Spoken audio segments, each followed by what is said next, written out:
जय श्री माता जी। हे महामाया, हे आदि शक्ति माँ, कृपा करके सारे देव देवियों के साथ ये ध्यान और मेडिटेशन के मंच पर पधारिए और सभी संतों को परम चेतनित कीजिए, ध्यान का सिद्धि दीजिए। परम पूज्य श्री माता जी, कृपा करके पधारिए। परम पूज्य श्री माता जी, आपके श्री चरण कमल पर कोटि कोटि नमन। कुंडली उठा के बंधन लेंगे।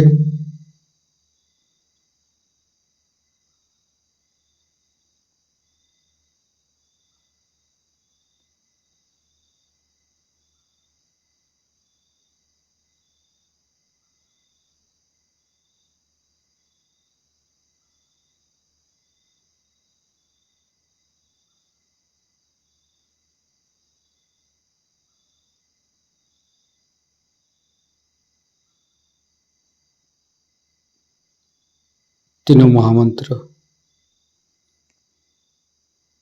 ओम तमेव साक्षात् श्री महालक्ष्मी महासरस्वती महाकाली त्रिगुणात्मिका कुंडली साक्षात् श्री आदिशक्ति माता जी श्री निर्मला देवी नमो नमः। ओम तमेव साक्षात् श्री कल्की साक्षात् श्री आदिशक्ति माता जी श्री निर्मला देवी नमो नमः।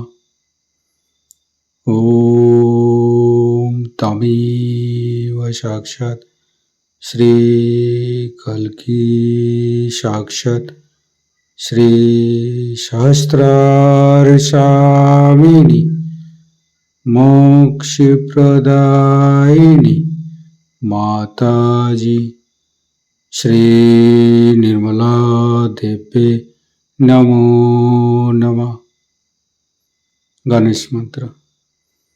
ओम तमेव साक्षात् श्री गणेश साक्षात् श्री आदिशक्ति माता जी श्री निर्मला देवी नमो नमः।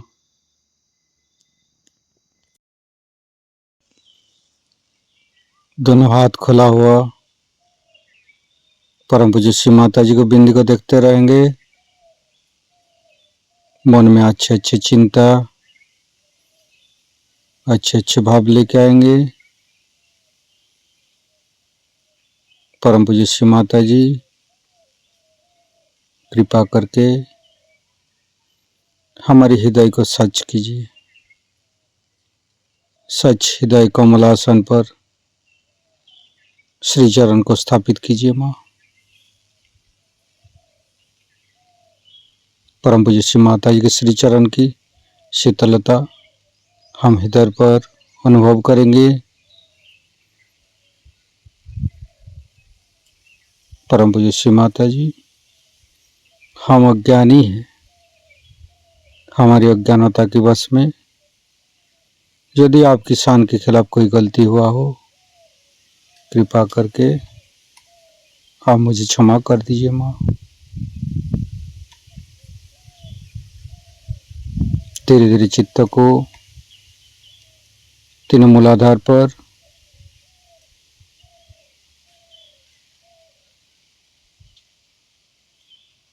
परम पूज्य श्री माता जी, हम कभी अतीत में चला जाते हैं, कभी भविष्य में चला जाते हैं। कृपा करके अतीत और भविष्य को भुला के हमें मध्य में स्थापित कीजिए माँ। हे आदिशक्ति माँ, हमें वर्तमान में स्थापित कीजिए। हमें आध्यात्मिक उत्थान दीजिए।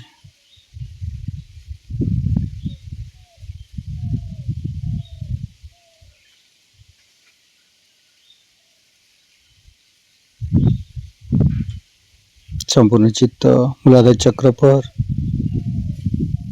लेफ्ट मूलाधार,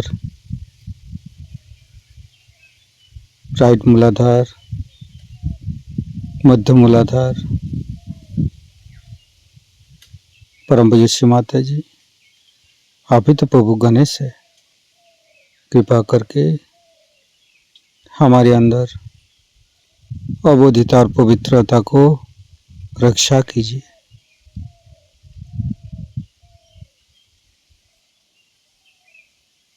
फिर तीनों स्वादिष्ठान को देखेंगे। लेफ्ट स्वादिष्ठान, राइट स्वादिष्ठान, मध्य, तीनों नाभि, तीनों हृदय, लेफ्ट हृदय। परम पूज्य श्री माता जी, आप ही ने तो हमें शुद्ध आत्मा बनाया है। कृपा करके हमारी आत्मा को परमात्मा के साथ मिलाइए।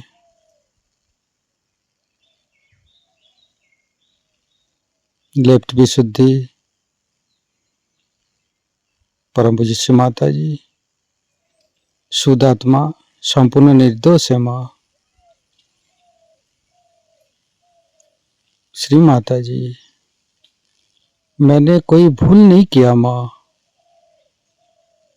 श्री माता जी, हम संपूर्ण निर्दोष है माँ। फिर धीरे धीरे चित्तों को फ्रंट आज्ञा। परम पूज्य श्री माता जी, शुद्ध आत्मा संपूर्ण निर्दोष है माँ, क्षमाशील है माँ। कृपा करके यीशु ख्रिस्ट जी के रूप में हमारे आज्ञा चक्र पर आइए।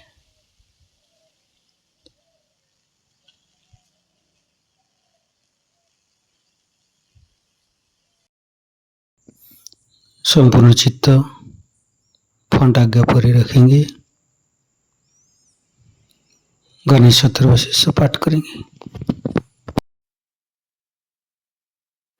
श्री गणेश अथर्वशीर्ष।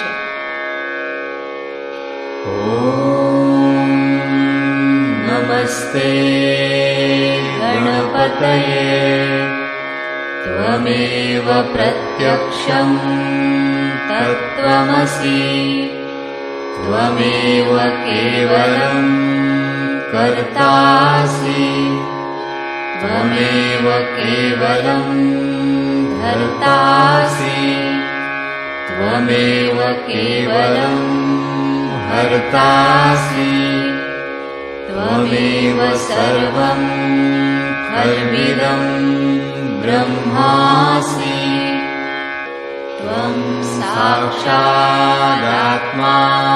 नित्यं ऋतं वच्मि सत्यं वच्मि अवत्वं माम् अववक्तारम् अवश्रोतारम् अवदातारम् अवधातारम् अवानुचानमवशिष्यम् अवपश्चात्तात्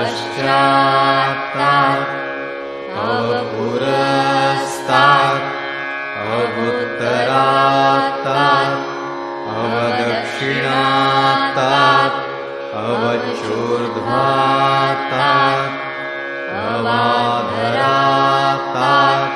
सर्वतो मां पाहि पाहि समन्तात् त्वं वाङ्मयस्त्वं चिन्मयः त्वमानन्दमयस्त्वं ब्रह्ममयः त्वं सच्चिदानन्दाद्वितीयोऽसि त्वं प्रत्यक्षं ब्रह्मासि त्वं ज्ञानमयो विज्ञानमयोऽसि सर्वं जगदिदं त्वत्तो जायते सर्वं जगदिदं त्वत्तस्तिष्ठति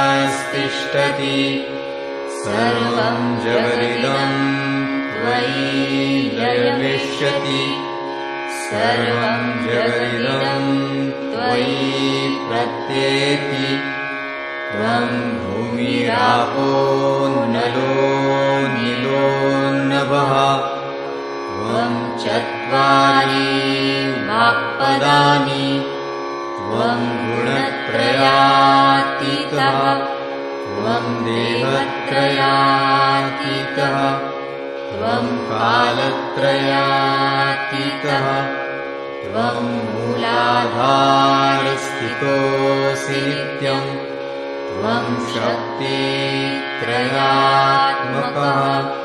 त्वां योगिनो ध्यायन्ति नित्यम् त्वं ब्रह्मा त्वं विष्णुस्त्वं रुद्रस्त्वम् इन्द्रस्त्वम् अग्निस्त्वं वायुस्त्वं सूर्यस्त्वं चन्द्रमास्त्वं ब्रह्मभूर्भुवः स्वरों गणादीन् पूर्वमुच्चार्य वर्णादीन् तदनन्तरम् अनुस्वारः परतरः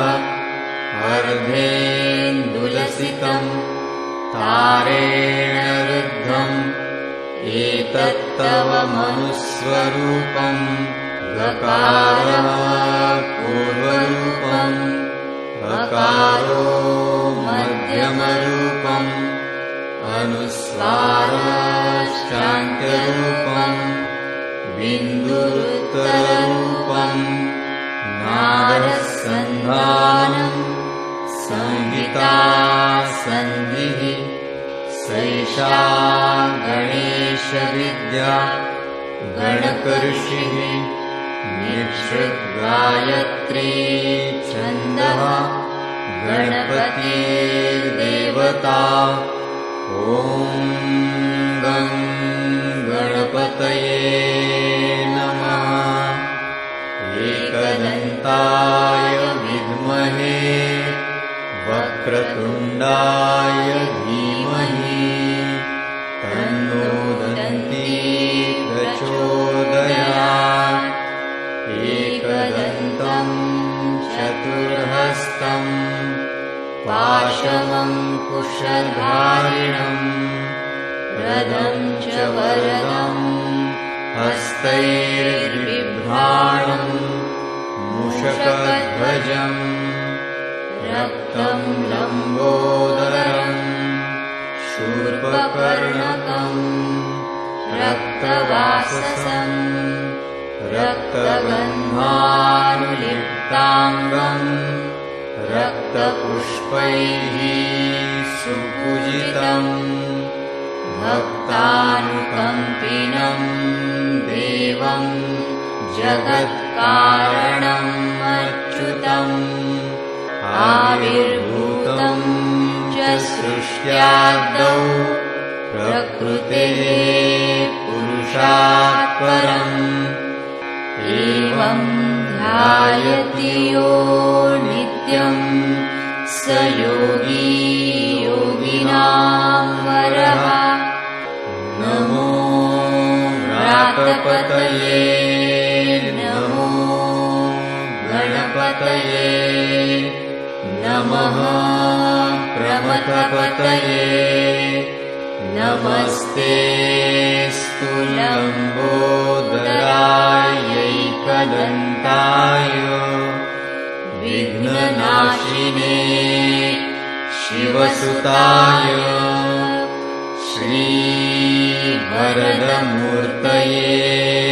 नमो नमः साक्षात् श्री आदिशक्ति माताजी श्री निर्मला देव्यै नमो नमः। संपूर्ण चित्त वैकाग्य पर रखेंगे।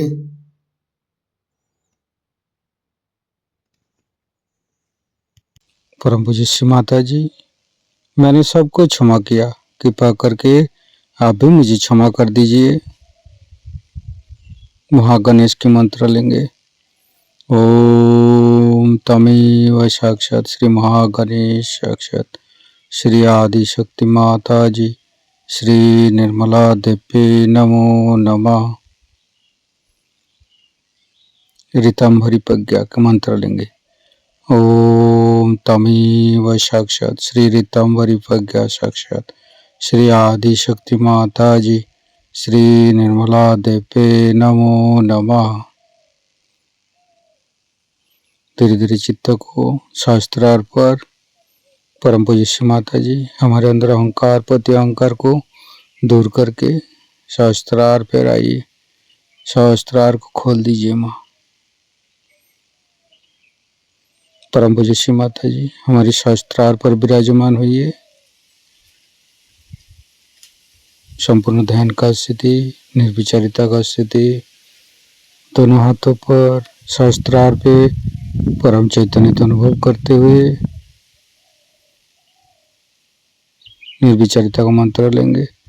ओम तमेव साक्षात श्री निर्विचारिता साक्षात श्री आदि शक्ति माता जी श्री निर्मला देवी नमो नमः।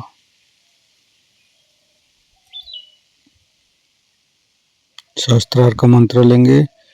ओम तमेव साक्षात श्री कल्की साक्षात श्री शास्त्रार स्वामिनी मोक्ष प्रदायिनी माता जी श्री निर्मला देवी नमो नमः। संपूर्ण चित्त शास्त्रार पर परम पूज्य माता जी का अमृत बने हम शास्त्रार से गान करेंगे। खोजना चाहिए कहाँ ये सत्य छिपा हुआ है, ये पहले समझ लेना चाहिए।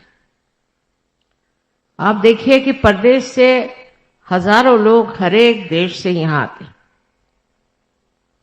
और उनसे पूछा जाए कि तुम यहाँ क्यों आए, तो कहते हैं कि हम यहाँ सत्य खोजने आए। हमारे देश में तो सत्य नहीं, लेकिन भारतवर्ष में सत्य है, ये समझ करके हम यहाँ आए। और इस सत्य की खोज में हर साल हजारों लोग इस देश में आते हैं और हजारों वर्ष से आते हैं। आपने सुना ही होगा इतिहास में चाइना से और भी दूर देशों से लोग यहाँ आते थे और उनको पता नहीं कैसे मालूम था कि इस देश में ही सत्य निहित है, छिपा हुआ है। और उसकी खोज में वो दरी के अंदरों में घूमते थे, हिमालय पे जाते थे, हर तरह की प्रयत्न करते थे कि किसी तरह से हम सत्य को खोज लें, क्योंकि वो किसी भी धर्म का पालन करते हैं। लेकिन वो जानते थे कि सिर्फ इस धर्म पालन से हमें सत्य नहीं मिलेगा। ये तो एक मार्गदर्शक है, जैसे रास्ते पे इशारे पे लिखा जाता है कि रास्ता, किंतु इससे हम पाते नहीं। इसलिए इस अधूरेपन से परेशान हो करके वो अपने भारतवर्ष में आते थे। अब ये सत्य हमारे देश में था और है और अब भी है,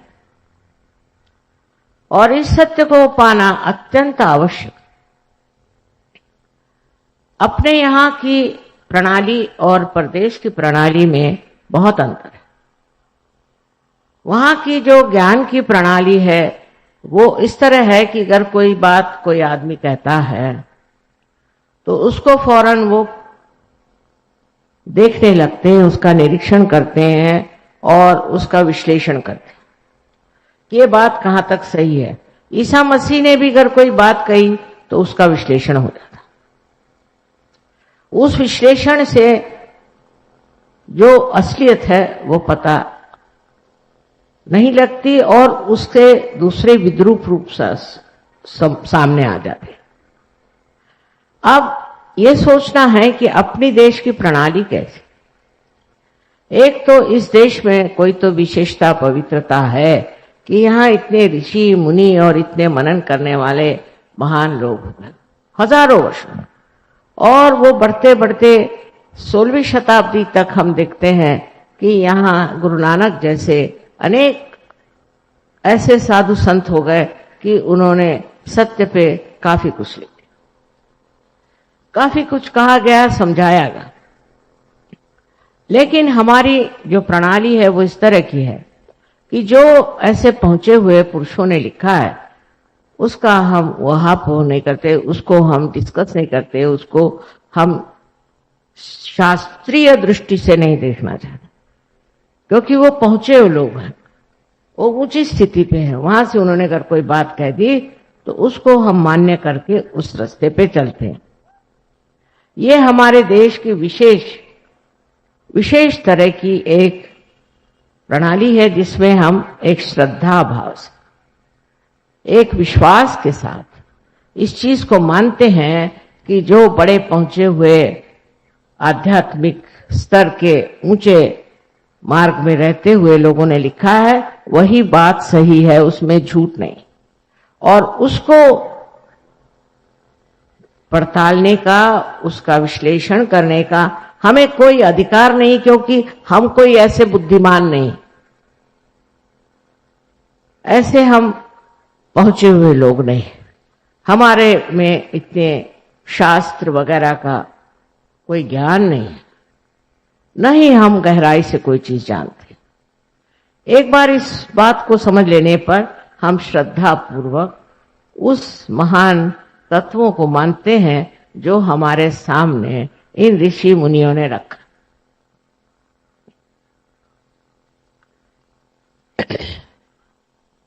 विदेश में भी मैंने देखा कि बड़े बड़े वहां पर सूफी लोग हो गए और उन्होंने बिल्कुल सहज की बातें करी, बिल्कुल सहज की ही बात करी, लेकिन उनको कोई मानता नहीं है। सूफियों को उनकी मान्यता बहुत ही थोड़ी सी, थोड़े से लोग उनको मानते हैं और सिर्फ उनकी कविता पढ़ के बड़ा मनोरंजन कर लेते हैं, पर उन्होंने जो कहा उस मार्ग पे नहीं चले। ऐसे हरेक देश में भी बड़े बड़े सूफी हो गए हैं। इंग्लैंड जैसे देश में भी विलियम ब्लेक जैसा एक बड़ा भारी संत हो गया, लेकिन उसकी बात कोई नहीं मानते हैं। और हमने तो कभी कॉलेज में भी उसका नाम नहीं सुना था, लेकिन हम जानते थे कि वो है।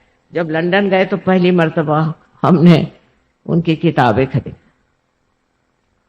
उसका कारण यह है कि विलियम ब्लेक पागल है, जितने भी सूफी थे सब पागल है, मतलब अपने ऋषि मुनि भी पागल है इनके हिसाब किताब से। इस तरह की जो अहंकारिता परदेश में है वो इस देश में नहीं थी ऐसा कहें, क्योंकि अब तो हम बिल्कुल परदेशी हो रहे हैं। हमें अपने देश के बारे में कुछ मालूमात ही नहीं, हमारे स्कूलों में बच्चों को कुछ मालूम ही नहीं। किसी बच्चे से हमने पूछा कि तुम अजंता के बारे में कुछ जानते हो, तो कहना ये अजंता हिंदुस्तान में है कि बाहर है। अपने देश की जो संपत्ति है वो इतनी ज्यादा, इतनी गहरी, इतनी अचल है कि उसको देखना, जानना हम हिंदुस्तानी अपना कर्तव्य ही नहीं समझते। यहां की संस्कृति के बारे में तो कुछ बता ही नहीं सकते। कितनों ने मुझसे कहा, खासकर हमारे जो परदेशी सहयोगी है, कि मां आप एक किताब हिंदुस्तान की जो खासकर गहरी बातें हैं उस पर लिखो। सो मैंने कहा कौन सी गहरी बात? कहले संस्कृति, भारतीय संस्कृति पर आप एक किताब लिखो। मैंने कहा ये तो महासागर, इस सागर में से मैं आपको क्या दे सकती हूं? उसके लिए तो ग्रंथ पे ग्रंथ लिखने पड़ेंगे। एक छोटी सी बात हम सब हिंदुस्तानियों के लिए एक बताती हूं मैं, मजाक की बात, कि एक फॉरेन लेडी थी, अम्बासडर की बीबी थी, वो हमारे पास है। सो गले में वो हार पहने हुए थे, तो मुझे कहने मेरे समझ में ये हिंदुस्तानी नहीं आते। मैंने कहा क्या हुआ? पहले मैं एक फूलों के दुकान में गई थी और उस दुकान में बड़ा सुंदर एक हार था, वो खरीद के मैंने पहन लिया। तो वो जो लड़की थी जिसने बेचा वो पेट पकड़ पकड़ के हंसने लगी और रास्ते में सब लोग मेरे ऊपर हंस रहे क्योंकि मैंने गले में हार पहन लिया। मैंने कहा अब इसको कैसे समझाएं। मैंने कहा भाई देखो, यहाँ कोई अगर आपका आदर करे तभी हार पहनाया जाता है। आप अपना ही आदर तो कर नहीं सकते, तो आप अगर खुद आदर करें अपना और हार पहन लें तो ये तो हिंदुस्तानी जो संस्कृति है उसके लिए एक बड़ी हास्यास्पद चीज है, इसे सबको हंसी आएगी। उससे कहा ये हिंदुस्तानी जो भारतीय आपकी जो चीज है ये बड़ी गहरी है। मैंने कहा ये तो आप कोई भी हिंदुस्तानी होगा ये बात समझ जाएगा कि इस तरह से अपने को आगे बढ़ा के रहना और इस तरह से अपने गले में हार पहन के घूमना ये चीज बड़ी ही निंदनीय है, क्योंकि इसमें नम्रता नहीं, इसमें यह समझने कि हम हैं कौन, हम अपने को क्या समझे बैठे। लेकिन इस बात को लेकर के मैं कहूंगी कि महात्मा गांधी ने जो आंदोलन चलाया था वो बिल्कुल उल्टा फिर गया। जब हम गांधी जी के साथ थे, उनके साथ रहे और उन्हीं के बहुत सारी बातचीत और उनका ढंग जो था वो था, हालांकि वो भी परदेश के पढ़े हुए थे, कि अपनी भारतीय संस्कृति को उभारना चाहिए, उसके बगैर ये संसार नहीं बच सकता। इसका संसार को बचाना है तो भारतीय संस्कृति का यहाँ एक बढ़िया उदाहरण होना चाहिए, मसला होना चाहिए, जिसको देखकर लोग समझ जाए कि ये भी एक जिंदगी है, इसमें भी एक आनंद है। और उनके यहाँ 4 बजे उठने की प्रथा थी। 4 बजे उठ के नहा धो करके और आपको प्रार्थना में जाना पड़ता, और प्रार्थना में जाकर आप बैठिए तो वहां सांप भी बहुत, कभी कभी एक आध सांप आपके सामने डोलता हुआ दिखाई देता था, पर कुछ कभी किसी को काटा हो बिच्छू ने भी तो पता नहीं। इतना वातावरण उनका शुद्ध था और वहां नम्रता पूर्वक सब लोग, हरेक जाति के हरेक धर्म के लोग बढ़ के प्रार्थना करते और प्रार्थना में संगीत आदि सब कुछ होता था। और उन्होंने जो भजनावली भी लिखी, आश्चर्य की बात नहीं है क्योंकि मैं इस बात को जानती हूं कि वो कितने आध्यात्मिक थे कि सारे कुंडलिनी के ही चक्रों पर उन्होंने एक के बाद एक, एक के बाद एक के बाद इस तरह से सारे श्लोक लिखे पूरे। सबसे पहले उन्होंने लिखा था तो गणेश की स्तुति, फिर सरस्वती की स्तुति।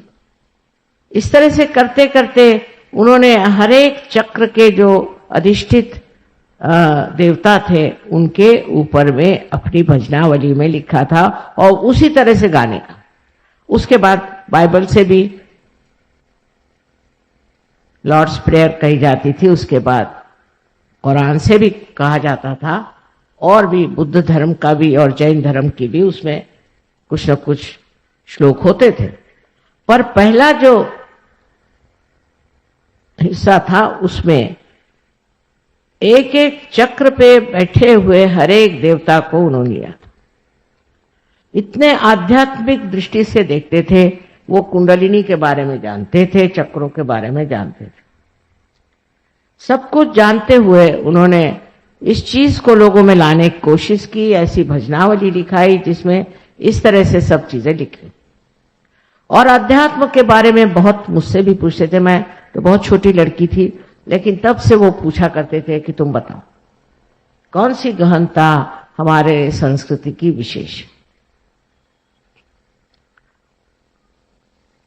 अब इस संस्कृति के बारे में कहना बहुत जरूरी है क्योंकि गांधी जी को तो लोगों ने भुला दिया। गांधी जी तो बिल्कुल बेकार हो गए क्योंकि उनका आध्यात्म तो कहीं दिखाई नहीं देता। आज राजकारण में आध्यात्म की तो कोई बात ही नहीं कर। आध्यात्म में हम हिंदुस्तानी नहीं जाएंगे तो कौन जाएगा उसमें, कौन उसको समझेगा। आज आप देख रहे हैं यहाँ 75 देशों के लोग आकर के और बैठे। 75 देशों के लोग आए हुए हैं और 75 देशों में ये आध्यात्म फैल गया और इन्होंने आत्म साक्षात्कार को प्राप्त किया और इन्होंने अपने संस्कृति को पकड़ा। अमेरिकन संस्कृति के नहीं, इंग्लिश संस्कृति के नहीं, फ्रेंच संस्कृति की नहीं, उल्टे जिस देश से आए हैं उस देश की संस्कृति को कहते हैं कि ये तो बिल्कुल ही पतन के योग ले जा रहे, ये हमारे आत्मा का हनन करती है, ये हमें नैतिकता से गिराती। इन लोगों ने समझ लिया, अब हम लोगों को नहीं समझना चाहिए। हम लोग तो ऐसी ऐसी चीजों का वर्ण करते हैं, ऐसे ऐसे चीजों के लिए लड़ते हैं जहां नैतिकता का विचार है ही नहीं। और सबसे बड़ी चीज अपने संस्कृति की देन है कि हम लोगों को नैतिक होना चाहिए। नैतिकता के अनेक नियम हैं, पर अपने देश में इस संस्कृति में सबको बिल्कुल पूरी तरह से स्वतंत्रता है, पूर्णतया स्वतंत्रता है कि आप स्वतंत्र हैं, चाहे आप नैतिक होना चाहे आप कुछ होना चाहे हो जाइए, क्योंकि अंतिम स्थिति में आपको पूर्णतया स्वतंत्रता मिलती है। अब स्वतंत्र समझना चाहिए, स्व के तंत्र को जानना, यही स्वतंत्रता। और स्व माने क्या? स्व माने आपका आत्मा, आत्मा को जानना ही स्वतंत्रता है। शिवाजी ने कहा था फ्यूचर के बारे में, भविष्य के बारे में, कि स्व का तंत्र जानो। पहली चीज स्व के तंत्र को जानना होगा और वही सहयोग है जिससे आप स्व के तंत्र को जानते हैं। और इस स्व के तंत्र को जानने के लिए सबसे सहज मार्ग जो है वो है भारतीय संस्कृति। इसकी गहराई में आप उतर ही नहीं सकते, क्योंकि आप पता नहीं कहां से कहां फेंक दिए गए। एक तो गलती ये हुई कि ऐसे लोग हमारे ऊपर आ गए कि जिनको भारतीय संस्कृति के बारे में कुछ मालूमात ही नहीं, जिन्होंने गांधी जी को लपेट के बिठा दिया एक तरफ में, तुम बैठे रहो। और उन्होंने जो बातें सिखाना शुरू कर दी वो सारी भारतीय संस्कृति के विरोध में। जैसे मैं चित्तौड़गढ़ की हूं, वहां आपने सुना होगा कि पद्मिनी ने जौहर किया। उन्होंने जौहर किया था औरतों की इज्जत और अब्रू, चैस्टिटी, ये सबसे बड़ी शक्ति है, ऐसा हम लोग मानते हैं अपने संस्कृति। जिस जगह औरतों की इज्जत और अब्रू हट जाती है वो जगह में राक्षस और ब्रह्म राक्षस और हर तरह के भूत आके रहते। और ये बात आप साक्षात देख सकते हैं अमेरिका में हो रहा है। अमेरिका में इतनी गंदी चीजें हो रही हैं कि मैं तो आपके सामने बता नहीं सकती, पर यहां तक कि अपने ही बच्चों को मां लोग मार डालते। और इस कदर गंदगी वहां है, क्योंकि आप अभी वहां गए नहीं, बाहर के ढोल सुहाने होते हैं, कि वहां के लोगों में जरा सा भी भय नहीं, परमात्मा का भय नहीं, परमात्मा की शक्ति का विश्वास तक है कि नहीं पता। सब कुछ पैसा, सब कुछ पैसा, किसी भी तरह से पैसा। हमारे एक वहां हैं, उनसे किसी अमेरिका के आदमी ने कहा कि भाई तुमको इतना इतना रुपया देता हूं, तुम फलानी औरत को मार डालोगे? उसे कहा ना मैं कभी नहीं मार सकता। क्यों? कहले नहीं मैं मारना नहीं चाहता किसी, क्यों मारो? कहले पैसे के लिए। कहले पैसे के लिए क्या? दुनिया के लिए मैं नहीं मार सकता। उसने कहा मैं तो मार दूंगा। तो क्यों? क्योंकि इसमें पैसा मिलता है, सबसे बड़ी चीज है पैसा। फिर आपकी मां को भी मार दो। जब पहले एक साहब यहां आए थे तो मुझसे कहने लगे कि मां मैंने अपनी मां को ही मार डाला। मैंने कहा अच्छा, कल तुम मुझको मार डालोगे? जो अपनी मां को मार सकता है और मां के प्रति जिसे श्रद्धा नहीं है वो हिंदुस्तानी नहीं हो सकता। वो भारतीय नहीं हो सकते। माँ के तो बहुत वर्णन है, और माँ को तो हम शक्ति स्वरूप मानते हैं और उसी शक्ति की पूजा करते हैं। सबसे पहले सारे ग्रंथों में माँ का वर्णन, माँ से ही सब शुरू। और इन लोगों की जो व्यवस्था है परदेशियों की, उसमें माँ का तो कोई स्थान ही नहीं।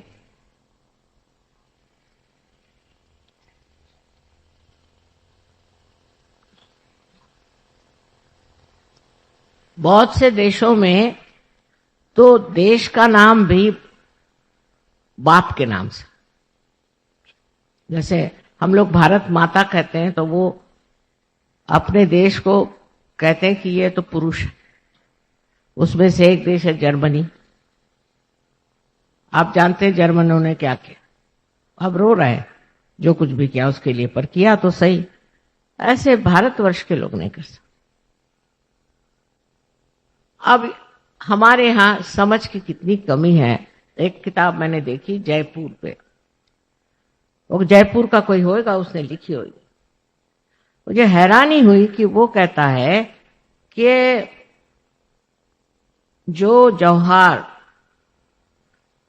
पद्मिनी ने किया था मेवाड़ में, उसकी जगह अच्छा था कि वो खिलजी के चरणों में चली जाती, उसकी दासी हो जाती, तो ये झगड़ा ही ना खड़ा होता।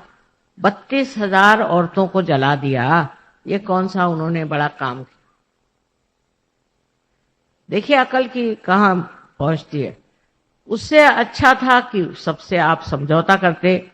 अंग्रेजों से लड़ने की क्या जरूरत थी, उनसे समझौता करते। सबसे समझौता करके रहते तो अभी तक इतने लोग नहीं मरते। और जी कर करते क्या? इतने लोग अगर जीते भी तो करते क्या? क्या उनमें चीजें, आज जी रहे ना हिंदुस्तानी, इतने कर क्या रहे?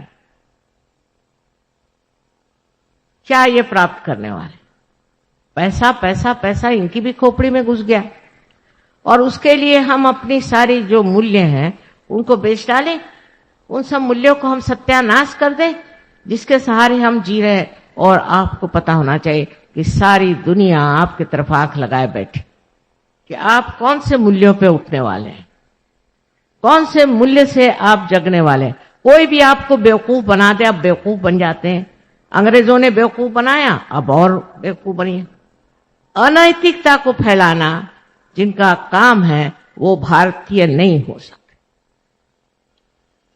क्योंकि नीति के सिवाय आप उठ नहीं सकते।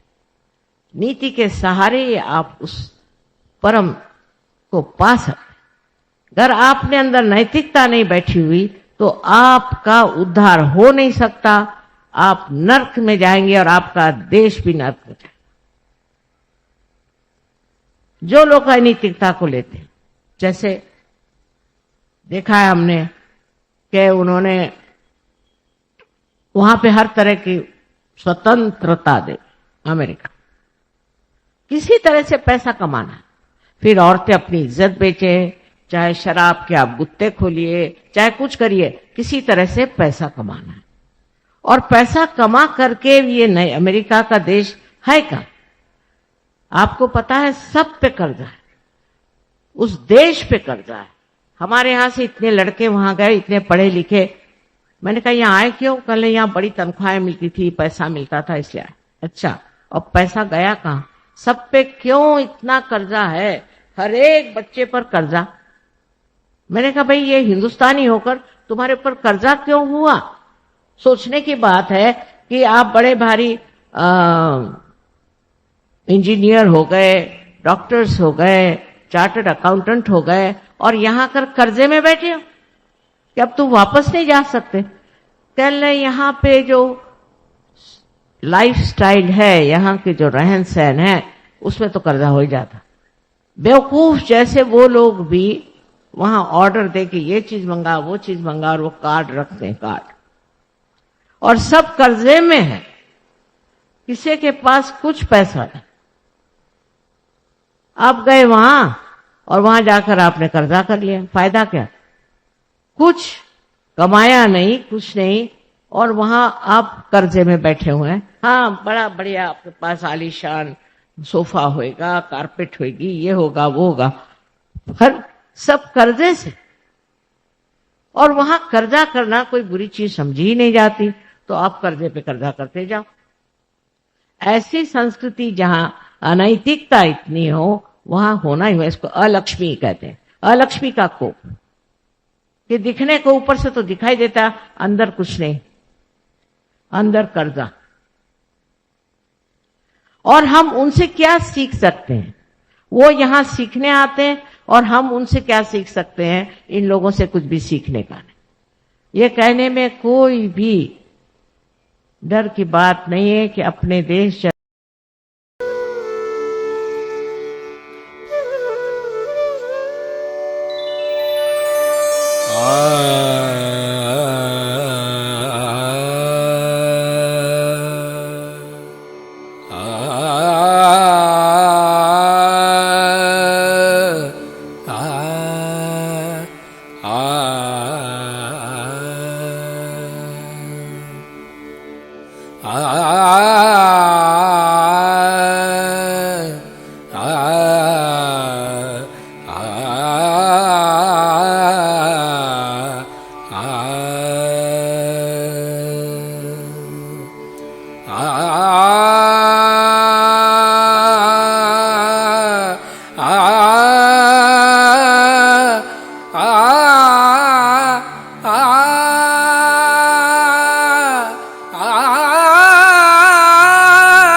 आदिशक्ति माँ भवानी आदिशक्ति माँ भवानी आदिशक्ति सब जगत की तू महालक्ष्मी सब जगत की तू महालक्ष्मी सब जगत की तू महालक्ष्मी सब जगत की तू महालक्ष्मी माँ भवानी आदिशक्ति माँ भवानी आदिशक्ति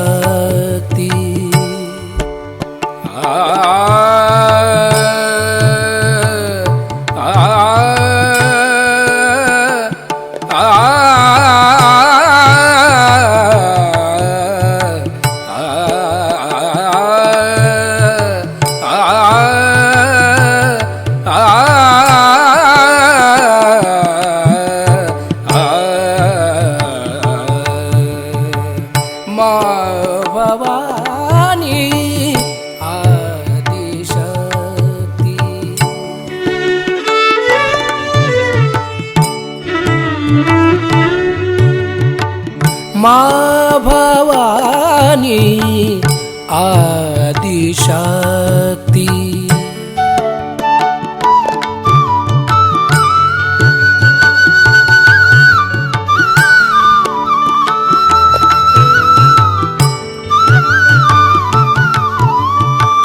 क्षमा का सागर हमें बनाओ क्षमा का सागर हमें बनाओ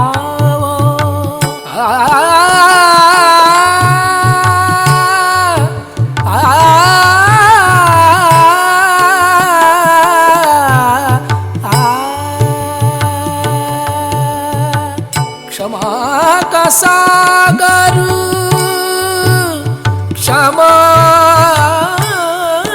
का सागर हमें बना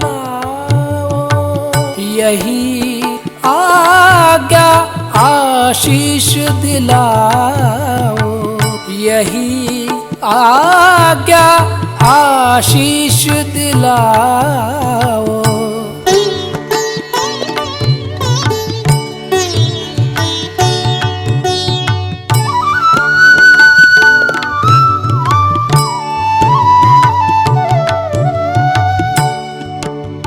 ग ग रे ग सा रे ग, सा रे रे ग ग प प रे ग सा रे ध सा, प ध सा रे ग ग रे ग ग रे सा ध सा।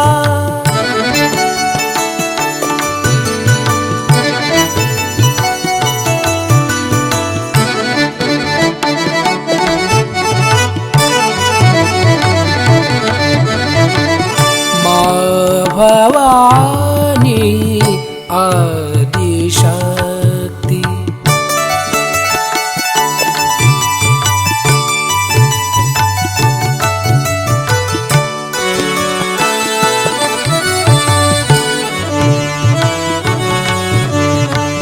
माँ भवानी, माँ भवानी, माँ भवानी आदिशक्ति।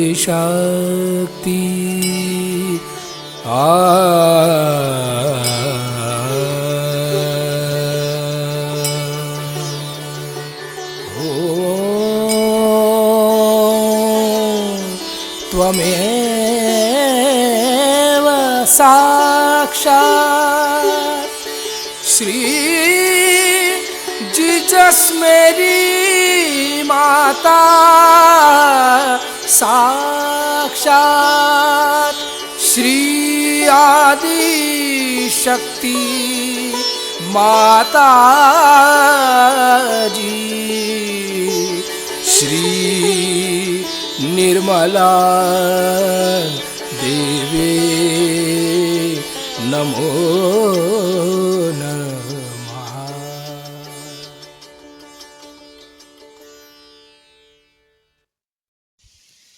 इस ध्यान का सिद्धि, निर्विचारिता का सिद्धि, दोनों हाथों पर सहस्त्रार पे परम पूज्य श्री माता जी को परम चैतन्य अनुभव करते हुए थोड़ी देर ध्यान में रहेंगे। परम पूज्य श्री माता जी, आपने जो हम